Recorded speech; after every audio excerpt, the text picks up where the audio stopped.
Tesla wins another battle in the direct sales war. Elon may get his first payment from his new compensation plan. We have Model Y delivery rumors, and we head back to FUDbusting, the latest steaming pile of an attack left on our collective lawns. This is Tesla Tidbits episode number 569 for January 24th, 2020.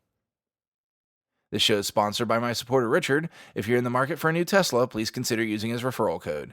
Ask your salesperson to use code Richard174 or go direct to the web link ts.la/Richard174 and pick up a 1,000-mile supercharging credit for your new vehicle. My many thanks for your patience as I was under the weather on Monday and Tuesday. I am glad to rejoin you with a great show to close out the week. We start the beginning of the weekend with some fantastic news on the regulatory front. Bloomberg reports that Tesla has reached a deal in the state of Michigan. Now, you'll have to stick with me on this one because, of course, they couldn't make it easy on Tesla. The strange requirement for sale is that the car must have been technically purchased in another state.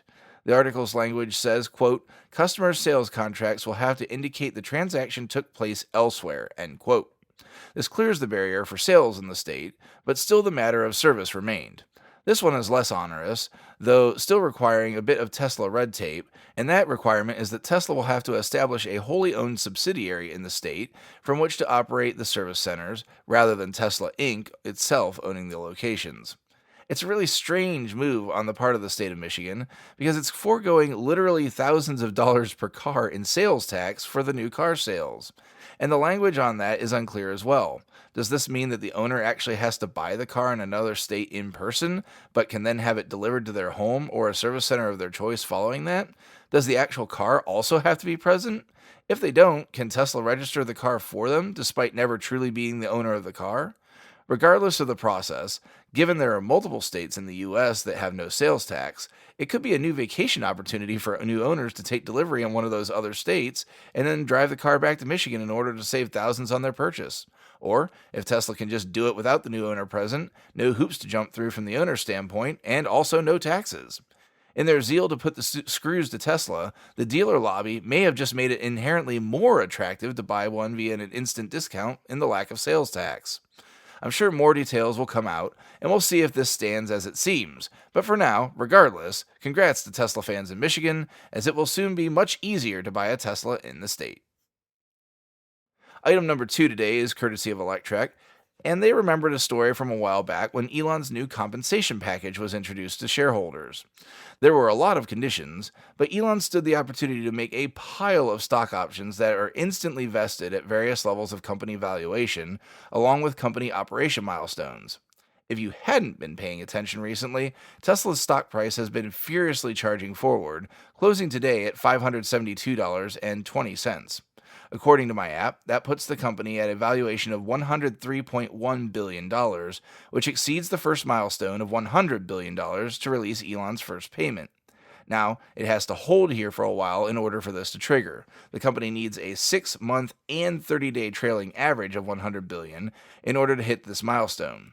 He also has to hit an operational milestone to trigger this, and at least as of Q3 last year, the current latest information we have, it's entirely possible when we get the Q4 numbers, he will be eligible so long as the valuation remains. The company would need an annual EBITDA of $1.5 billion to satisfy the first level of that requirement, and that number for 2019 sits at roughly $1.2 billion before Q4 earnings are taken into account. Definitely possible, almost probable that this will trigger. On the revenue side, Elon needs the company to pull in $20 billion in a year. 2019 year to date, Tesla has brought in a touch over $17 billion excluding Q4, so again, it looks highly probable that this criteria will be met. Stay tuned next week as Tesla releases earnings on the 29th at 3:30 p.m. Pacific Time, 6:30 p.m. Eastern. Next up is a Flatout Rumor, though one that has been gathering significant momentum as of late. Over in /r/Tesla Lounge on Reddit, user Quaff4 claims that they've received a call from the Oakville, Ontario location to begin the process to deliver their long-range all-wheel drive Model Y. On asking when deliveries would start, they were informed that performance deliveries would begin in February, with non-performance versions releasing in March and April. Further down, a user speculated that 7-seat deliveries might be ready by May, and the post responded saying that the person told them that all configurations would be ready by Q3. So there's a bunch to unpack here. I'm going to give all the reasons this is likely not true. First, the US has traditionally always delivered first. We've heard other rumors on this subject, but nothing remotely this descriptive. And if they're calling folks in Canada for prep, you can bet that US folks would be receiving these calls as well, and that somebody somewhere would be crowing from the rooftops the same way this person did. Secondly, it literally took years for all configurations of both Model X and Model 3 to become available to the public. I cannot fathom this happening in 9 months or less, even despite the parts shared with Model 3. Lastly, employees always take delivery first, and always near Fremont. Additionally, you'd think that we'd have a ceremonial handover event just as every other product has had. Nothing is even scheduled. On the other hand, we do have this earnings call next week, and it would certainly be an opportune time to announce such a thing, which would be a major surprise to the market. I have put a poll up on Twitter. Go give me your opinions there. Lastly, we drop back into the FUDbusting department with the latest edition of FUDbusters. This time, in the What's Old is New Again department, Fudsters have managed to get the National Highway Traffic Safety Administration to look into claims that Teslas have a problem with sudden unintentional acceleration, or SUA for short. Several claims of this occurred in 2018, but were subsequently proved false, and the issue was put to bed. Or so we thought. A petition was filed recently for the agency to look at the issue, which has spurred them into action. Except that the petition was not filed by an owner at all. Rather, it was filed by a person that has publicly stated that not only are they not an owner, but at least at the time, that they shorted the stock of the company. If you're not familiar, shorting a company's stock means that you've placed an investment that will grow if the value of the company's stock drops. I'm sure you can see where this massive conflict of interest is going, especially given the context of our second story, where the stock has been skyrocketing recently. But even that aside, let's look into whether this is actually possible or not. Fortunately, smart folks have long ago debunked this. On Twitter, there are two prolific technical folks that dig into the cars on a frequent basis and can provide context of just about anything that happens with them. One is the account @GreenTheOnly, and the other is @WK057, who is Jason Hughes. Hughes has been at it a long time with the cars, and has not always been Tesla's best friend. In other words, unlike a lot of the mainstream media, he's simply reporting the facts and letting them stand on their own. In this instance, he absolutely has Tesla's back. Inside EVs has posted a series of his tweets, as well as gotten a quote from him regarding why he believes that the problem simply isn't even possible on a Tesla. The salient quote of the article is where he lays down Tesla's flawless record on this. Quote, "I've examined logs from 29 accident vehicles to date, 19 of which were third-party unintended acceleration related, several for direct customers, over a dozen for a particular insurance company.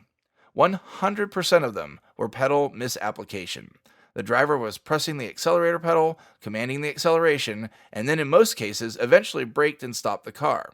In 2 cases, the driver actually never touched the brake, but the obstacle or airbag deployment prevented further movement of the vehicle." End quote. But why is he so confident that this is accurate information?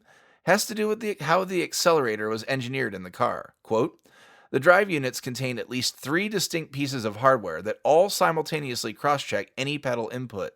The pedal hardware itself contains 2 independent sensors that must agree as well. This way, only a genuine pedal input will cause torque to be commanded." End quote. He had some particularly harsh words for those who claim that they have had the brakes applied but could not stop the car. Quote, "The brakes on the Tesla are standard hydraulic brakes, the same as used in millions of vehicles worldwide. Regardless of any acceleration commanded, the brakes are capable of overpowering the powertrain, even on a P100D, at least 2-fold. If you mash the brakes, the car is not going to be accelerating. It's physically impossible. Anyone claiming I was pressing the brake the whole time and the car still leaped forward is flat out lying." End quote. He finishes with his final assessment of the situation. Quote, "While Tesla is far from perfect, the powertrain control setup, specifically related to these sudden acceleration claims, is something they deserve a lot of credit on. It's a solid system with a ton of thought put into how to make it as safe as possible. There's plenty of things to call out where Tesla has done something outright stupid, or dare I say unethical, over the years. But this just isn't one of them. They've done this right." End quote. So there you have it, from a guy that has been as fact-based as it gets, consistently, for years. So if someone throws this pile of trash your direction, dump it right back on their lawn by schooling them with some of this knowledge. That will do it for today's show. Thanks to all my patrons supporting the show at patreon.com/Tesla Tidbits. And as always, a special shout out to all the super patrons supporting the show at the $10 plus level. They are Ryan Scarborough, Lee Sweet, William Henry Crew III, Dorian Steve Guberman, Ralph and Cheryl Waterhouse, Megawatt Photovoltaic Development, Todd Sullivan, Mitch Long, Zortec LED Canada, Morven Ogg, Raymond and Deborah Malkowitz, T Sportline, Travis and Cheyenne Rush, Chris Hovis, Craig Murphy, Vicky Kirk, Ricky Johnston, Nathan Garza, Paul Goona, Ed Patterman, and Sunil Joseph. If you have feedback for me, the best way to be heard is to tweet at Tesla Tidbits and use the hashtag AskTeslaTidbits if you'd like your question to be considered for the show.